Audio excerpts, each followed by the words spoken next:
안녕하세요. 오늘도 사연사롱을 찾아주셔서 감사합니다. 남편 직장 때문에 6년간 프랑스에서 거주하다 얼마 전 한국으로 돌아온 30대 여성이에요. 찬바람이 쌀쌀하게 부는 걸 보니 한국엔 또 다시 그 계절이 돌아온 것 같네요. 무슨 계절이냐고요? 뭐겠어요. 주부들의 늦가을 스트레스, 김장이죠. 매년 이맘때가 되면 뉴스에 한 가구당 김장 예상 비용이 뜨잖아요. 배추며 무 값이 얼마나 올랐는지, 작년 대비 상승한 김장 비용을 수치로 보여주기도 하고요. 근데 돈 얘기는 그렇게 하면서 정작 그 일을 하는 주부들의 김장 노동에 대한 얘기는 한마디도 없는 게 참 그렇더라고요. 한국에 살 땐 김장이 당연한 연중 행사로 여겨졌지만 나가 살아보니 그게 얼마나 엄마들의 삶을 고달프게 하는 일인지 알겠더라고요. 우리나라를 제외하곤 김장 스트레스란 건 전 세계 어디에도 없으니까요. 다행히도 전 결혼과 동시에 남편을 따라 해외에 나가 살았기 때문에 사실 김장에 대한 걱정은 없었어요. 거기선 생각날 때마다 한인마트에서 조금씩 사다 먹거나 양배추나 오이로 김치 비슷하게 담가 먹곤 했거든요. 김치 냉장고가 있는 것도 아니고 게다가 생새우나 젓갈 같은 부수적인 재료들을 쉽게 구할 수 있는 것도 아니어서 한 번에 많은 양의 김치를 담을 일은 없었죠. 그렇게 편히 살아놓고 이제와 웬 김장 타령이냐고요? 그건 바로 저희 친정엄마 때문이에요. 이제는 한창 시집살이 할 나이도 아니고 손주 재롱 보며 살 연세인 친정엄마가 지난 3년 동안 겪은 울분의 사건 때문이죠. 그 일만 생각하면 지금도 자다가도 벌떡 일어날 정도로 화가 치밀어 오르거든요. 이럴 바엔 차라리 누구한테 속 시원히 하소연이라도 하자 싶어 늦은 밤에 이렇게 사연을 적어봅니다. 저는 1남 1녀 중 장녀예요. 밑으론 3살 아래 남동생이 있죠. 동생은 어렸을 때부터 좀 느렸어요. 병리학적으로 이상이 있는 건 아닌데 천성 탓인가 암튼 말도 행동도 다 굼떠요. 그런 남동생의 장점이라고 해야 하나 단점이라고 해야 하나 화를 안 내요. 30년 넘도록 동생이 화를 내는 걸 본 적이 없어요. 심지어 동창한테 속아 한 달 월급을 몽땅 날렸을 때도 그랬죠. 내 동생이지만 솔직히 미련 곰퉁이 같아요. 근데 이건 유전인 것 같아요. 저희 친정엄마가 딱 그 짝이거든요. 그래서 여우 같은 시누이들한테 평생을 부려먹히고 시집살이를 당했으면서도 화 한 번 안 내고 시련내색 한 번도 없었어요. 오히려 그런 엄마 때문에 화병이 난 건 저였죠. 그래서 전 일찌감치 쌈딱이 됐어요. 엄마 대신 고모들과 싸워야 했으니까요. 암튼 그런 제 동생이 자기랑 180도 다른 여우 같은 여자를 만나 결혼을 했어요. 전 동생 결혼식 때 처음 올케를 봤는데요. 애교가 어찌나 많은지 말도 못해요. 그러면서도 자기 할 말 따박따박하고 남이 걸 뺏었으면 뺏었지 절대 자기 거 뺏길 타입은 아니더라고요. 차라리 다행이다 생각했어요. 사실 늘 동생이 걱정이었거든요.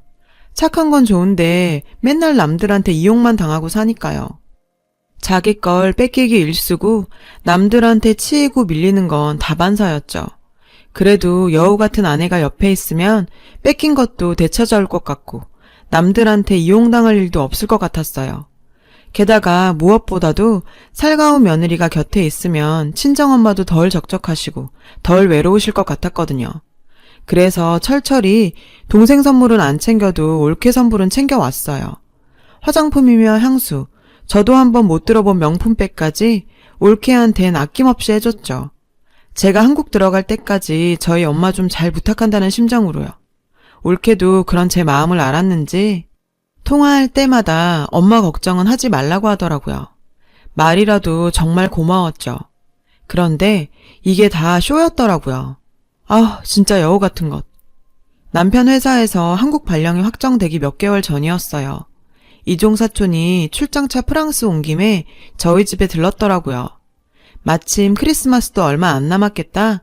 전 사촌을 데리고 크리스마스 마켓을 찾았죠. 거기서 전 친정엄마랑 남동생, 올케한테 보낼 선물을 골랐어요. 사촌동생 편에 보내려고요. 평소대로 올케 선물은 제일 비싼 걸로 골랐죠. 그랬더니 사촌동생이 그러더라고요. 언니, 이 비싼 걸 올케 주려고? 미쳤다. 나 같으면 욕이나 한 바가지 퍼부어주겠구만. 뭐? 아니 우리 올케가 뭘 잘못했다고 욕을 퍼붓니? 너 웃긴다. 전 사촌동생한테 버럭 화를 냈어요.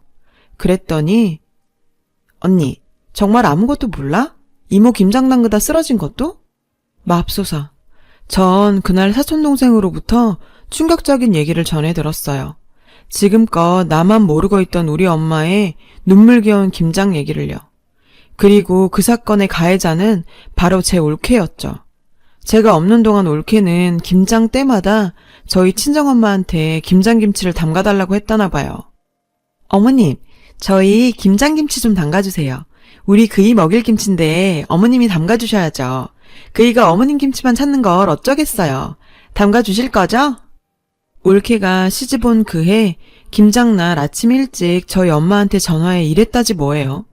여우처럼 살살거리며 말은 했지만 골자는 당신 아들 먹을 김치니 당신이 직접 담그라는 통보였던 거죠.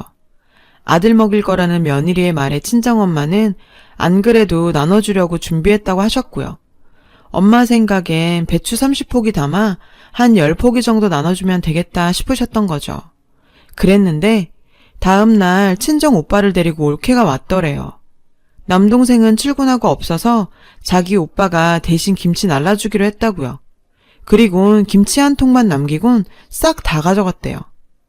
어머님, 혼자 드실 건 한 통이면 되죠? 이러면서 말이죠. 엄마는 사돈 앞이기도 하고 아들내외 먹을 건데 뭐라고 하기도 그래서 그러라고 하셨고요. 김치는 그렇다 치고 황당한 건 김치를 30포기나 가져갈 거면 지가 와서 일을 돕던지 할 일이지 코빼기도 안 보이고선 게다가 배춧값도 하나 안 주고 가더랍니다. 그뿐인 줄 아세요? 이듬해엔 한술 더 떠선 어머님, 올해는 50포기 담아주세요. 작년엔 좀 모자랐어요. 이러더래요. 근데 우리 엄만 또 그 말을 듣곤 배추를 50포기나 사다가 혼자서 이틀에 걸쳐 김치를 만들어줬다지 뭐예요. 이번에도 김장날 코빼기도 안 비치곤 다 담고 나니까 친정오빠 앞세우고 와선 김치통 하나 달랑 남기곤 또 다 가져갔대요. 10원짜리 한 장 안 주고서요. 적지 않은 연세에 이틀 내내 김장 담그느라 고생은 고생대로 하고 돈은 돈대로 쓴 엄마는 누구한테 말도 못하고 쏘가리하다 마침 김장김치 맛 좀 보려고 찾아온 둘째 이모한테 하소연을 하신 거죠. 사촌동생도 그때 이모한테 얘기를 전해 듣고 알게 된 거고요. 그리고 3년째, 그러니까 작년 김장 때 일이에요. 이번엔 배추 50포기랑 알타리 10단을 해달라 그러더래요. 그래서 힘도 들고 돈도 너무 든다고 배추값이라도 내라고 하셨대요. 나머진 엄마가 내신다고. 그랬더니 어머님 아들 먹일 김치값인데 왜 제가 돈을 내요? 그럼 저 그이 김치 안 먹일래요. 글쎄 이랬다지 뭐예요. 그래서 엄마가 그럼 돈은 됐으니 네가 와서 좀 도우라고 했더니 펄펄 뛰면서 어머님, 저 몸이 약해서 친정에서도 일할 땐 저 안 불러요. 그리고 정 그렇게 일손이 필요하시면 그이 보낼게요. 어차피 그이 입에 들어갈 김치잖아요. 안 그래요? 결국 엄마는 이번에도 혼자 그 많은 김치를 담그셨고요. 그러다 결국 쓰러지신 거죠. 안 그래도 엄마 혼자 김장 담그는 게 걱정됐던 이모가 저희 집에 찾아와 일찍 발견하지 않았으면 정말 큰일 날 뻔한 거죠. 그렇게 병원에 가서 영양제를 맞고 오는데 글쎄 집에 도둑이 들었는지 김치를 홀라당 가져갔다지 뭐예요. 돈 될 만한 것들도 많은데 그런 건 손 하나 안 대고 말이죠. 아무래도 그게 하도 이상해서 경찰에 신고하기 전에 혹시나 하면서 올케한테 전화를 걸었는데 김치요? 김치 제가 가져왔죠. 아까 어머님께 전화 드렸더니 이모님이 받으셔서 어머님 쓰러지셨다잖아요. 병원에서 영양제 맞고 계시다고요. 힘들게 김치 담그셨는데 그냥 두면 안 될 것 같아서 친정오빠 불러서 가져왔어요. 괜찮죠 어머님? 미친. 지들 입에 들어갈 김치는 걱정이 되고 그 김치 담그다 쓰러진 우리 엄마는 걱정도 안 되냐고. 사람이라면 김치 찾으러 갈 게 아니라 쓰러진 시어머니 입원한 병원으로 먼저 달려가야 되는 거 아닌가요? 어쩜 인간이. 그래놓곤 올해 김장김치가 좀 짠 것 같다고 아픈 엄마한테 전화해선 한참을 징징거렸대요, 글쎄. 사촌 동생한테 이 얘기를 전해 듣는 내내 정말이지 혈압이 올라서 당장이라도 전화에 한바탕 퍼붓고 싶더라니까요. 그래도 꾹 참은 건 당장 한국으로 가지도 못하는 형편에 섣불리 옳게 성질만 건드려놨다가 우리 엄마만 더 힘들어지지 않을까 걱정돼서였어요. 그래서 남편 회사로부터 한국행이 결정됐다는 얘기를 듣자마자 이 여우 같은 올케한테 한바탕 해줄 계획을 세웠죠. 비록 몸은 먼 곳에 있지만 요즘 같은 시대엔 그런 건 문제가 아니잖아요. 랜선 뒷조사도 가능하니까요. 드디어 한국에 도착하던 그날 전 남편과 애들은 친정에 보내놓곤 바로 사돈댁으로 향했어요. 그간 올케한테 너무 고마운 게 많아서 사돈댁에 선물 전해드리려고 그런다 핑계를 댔더니 올케가 엄청 좋아하더군요. 자기도 남편이랑 바로 오겠다고요. 사돈 내외는 올케한테 연락을 받았는지 엄청 절 반겨주셨죠. 남동생네도 곧 올 거니까 같이 저녁 먹자며 상다리 부러지게 한 상 차려주더라고요. 잠시 뒤 남동생과 올케가 와서 다 같이 앉아 식사를 하게 됐어요. 올케는 그간 제가 보내준 시계며 지갑, 명품백까지 주렁주렁 걸고 왔더군요. 마침 잘됐다 생각했죠. 올케는 자기가 한 것도 없는데 친정 부모님까지 생각해줘서 고맙다고 하더군요. 올케가 한 게 없긴. 내가 비록 몸은 떠나 있었지만 귀도 있고 눈도 있는데 올케가 한 일을 모르겠어? 어머, 제가 뭘 그렇게 했다고. 평소 제가 보내준 선물에 맛이 들렸던 올케는 제 캐리어를 희끈거리며 군침을 흘리더라고요. 무슨 소리야, 한 게 없긴. 매년 우리 엄마 시켜 김장 담그게 했다며? 당신 아들 먹을 거니까 당신이 직접 담그라고. 심지어 우리 엄마가 니네 먹일 김장 담그다 쓰러지셨는데도 네 오빠랑 몰래 와서 김치만 쏙 가져갔다며. 병원에 쓰러져 있는 우리 엄마한텐 코빼기도 안 보이고 말이야. 제 말에 남동생이 젓가락을 내려놨어요. 누나, 그게 무슨 소리야? 엄마가 우리 집 김장을 담그다 쓰러지셨다니. 우린 지금껏 홈쇼핑에서 사 먹었는데? 자기야, 그게 뭐가 중요해. 김치가 다 거기서 거기지. 형님, 시차 적응도 안 되셨을 텐데 그만 가서 쉬시는 게 어때요? 무슨 소리야, 이제 막 시작했는데. 사돈어른, 100번 양보해서 올케는 철이 없어 그랬다 쳐요. 근데 사돈어른이랑 친정오빠들은 어쩜 사람들이 그래요?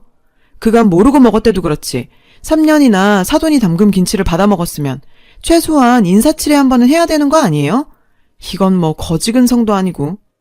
형님, 말이 좀 심하시네요. 거지근성이라뇨. 저한테 뭐라고 하는 건 참을 수 있지만 제 친정 식구들 건드는 건 참을 수 없어요. 니깎게 안 참으면 어쩔 건데. 시집 올 때 몸뚱이 하나 딸랑 들고 와선 그나마도 딴 놈한테 주려니 무슨 낯짝으로 참을 수 있고 말고야. 전 가져온 캐리어에서 서류 봉투를 꺼내 사돈한테 건넸어요. 그 안에는 그동안 올케가 남자들이랑 난잡하게 붙어먹던 사진이랑 심지어 남동생네 집 안방에서 남자들이랑 끌어안고 찍은 사진들이 잔뜩 들어있었죠. 사돈댁 사람들은 그 사진을 보고 놀라더군요. 올케, 그동안 집에 남자까지 끌어들였더라. 우리 쪽에서 해준 집에 내 동생 월급으로 산 침대 위에서 내가 보내준 실크 잠옷 입고 엄한 놈들이랑 뒹구니까 좋았니? 죄 뒷조사까지 했어요? 뭘 조사식이나. 클릭 몇 번 하면 다 나오는걸. 멍청한 네 남자들이 그걸 SNS에 올렸더라. 넌 거기에 하트까지 눌러줬고. 아주 닭대가리들이야. 네 SNS에만 안 올리면 안 걸릴 줄 알았니? 어쩜 그렇게 멍청해? 놀라셨죠? 당신네 딸이 이러고 살아요. 딸을 어떻게 키웠길래 인성도 개판이고 지 몸뚱이 간수도 저렇게 한대요? 저런 걸레 같은 걸 우리 집에 보내놓고도 우리 엄마 김치가 목구멍으로 넘어가던가요? 양심 있어야지. 사돈한텐 할 말이 없네요. 다 저희 불찰입니다. 저희가 알았더라면 이 지경까지 만들진 않았을 텐데 죄송합니다. 사돈어른은 제게 고개를 숙이며 사과를 했어요. 이 정도에서 끝내고 싶어하는 것 같았죠. 하지만 그럴 순 없죠. 어머, 사돈어른, 지금 제 앞에서 쇼하세요? 대개딸 결혼 전부터 남자 관계 물러난 거 알고 있었잖아요. 심지어 지 친구 남편이랑 불륜까지 저질러서 지 친구한테 위자료 물었던 거 알고 있었잖아요? 그뿐이에요? 결혼하고도 남자들 만나는 거 알았잖아요. 딸년이 상간남이랑 여행 가는 거 알면서 자기랑 가는 거라고 사위한테 거짓말해놓곤 몰랐다고요? 아니 장모님, 그럼 그때 집사람이랑 푸켓 간다던 거 거짓말이었어요? 사돈은 얼굴이 화끈 달아오르는지 얼굴도 못 들고 고개를 숙였어요. 남동생은 그 모습에 망연자실했죠. 올케 너 나한테 아까 그랬지? 친정 식구는 건들지 말라고. 근데 니네 친정 부모도 이 모양 이 꼴인데 내가 어떻게 말을 안 할 수가 있니? 네 부모가 딸 같은 사돈한테 이딴 욕 듣게 하고 싶지 않았으면 네가 그따위로 살지 말았어야지. 그런 일을 벌였을 때는 니네 부모 얼굴에 먹칠할 것쯤은 각오했어야 하는 거 아니니? 인생을 핫수구처럼 더럽게 사는 년이 더럽단 소리 듣기 싫다는 게 말이 돼? 상황이 이쯤 되자 올케도 더 어쩔 수 없었는지 발톱을 세우더군요. 그래요. 저 바람 좀 폈어요. 결혼할 때 몸뚱이 하나 들고 온 것도 맞고 시어머니 김치 친정에 퍼나른 것도 맞아요. 제가 아주 죽을 죄를 졌네요. 그러니까 제가 책임지고 그 집에서 나가드릴게요. 그럼 됐죠? 먹긴 놈이 성낸다고 웃긴다 얘. 근데 누가 널 순순히 내보내준다디? 올 땐 네 맘대로 왔을지 몰라도 갈 땐 네 맘대로는 안 되지. 넌 유책 배우자잖아. 너한테 이혼을 결정할 자격 따윈 없어. 네가 소송을 해도 기각이야 기각. 그것도 몰랐니? 바람 꽤나 피워본 애가? 너 왜 내 동생하고 결혼했어? 혹시 얘가 호구 같아 보여서 다루기 쉬울 것 같아 그런 거야? 어쩌냐? 그런 거라면 너 완전 똥 밟은 거야. 내 동생이 미련 곰팅인 건 맞는데 얘가 또 복수심이 그렇게 대단해. 몇 대 치고 끝나는 게 아니라 아주 지겹게 옆에 붙어선 상대 진을 다 빼고도 지 분이 안 풀려서 두고두고 복수하는 애야. 모르긴 해도 얘 너랑 이혼 안 해줄 거다. 너 죽을 때까지 옆에 끼고 피마르게 할걸? 너 아주 지독한 똥 밟았어. 암튼 난 할 말 다 했으니까 가볼게. 그럼 안녕히 계세요 사돈어른. 전 들고 갔던 캐리어를 끌고 동생과 사돈댁을 나왔어요. 남동생은 제 예상대로 이혼은 하지 않겠다고 하더군요. 얼마 안 가 올케랑 사돈 내외가 찾아와 엄마한테 손이 발이 되게 빌며 이렇게는 못 사니까 이혼 좀 해달라고 했지만 남동생도 들은 척도 안 했어요. 결국 올케는 제 꾀에 제가 넘어간 셈이죠. 곰소굴에 예쁜 여우가 등장해서 활기를 찾으려나 했더니 정말 그냥 여우였네요. 성질이 파르르하지만 금방 터는 성격인 저는 지금부터 그냥 마음속에서 올케를 떠나보내려고 합니다. 앞으로도 얼굴 보고 살아야 한다는 사실이 찝찝하긴 하지만요. 그래도 어쩌겠어요. 곰 같은 남동생이랑 엄마를 둔 제 죄죠. 제 사연을 들어주신 여러분 감사드려요. 쌀쌀한 날씨 감기 조심하시고요. 여러분, 사연 댓글에 응원과 현명한 조언 부탁드려요. 좋아요와 구독은 저에게 큰 힘이 됩니다. 오늘도 좋은 일 가득하세요.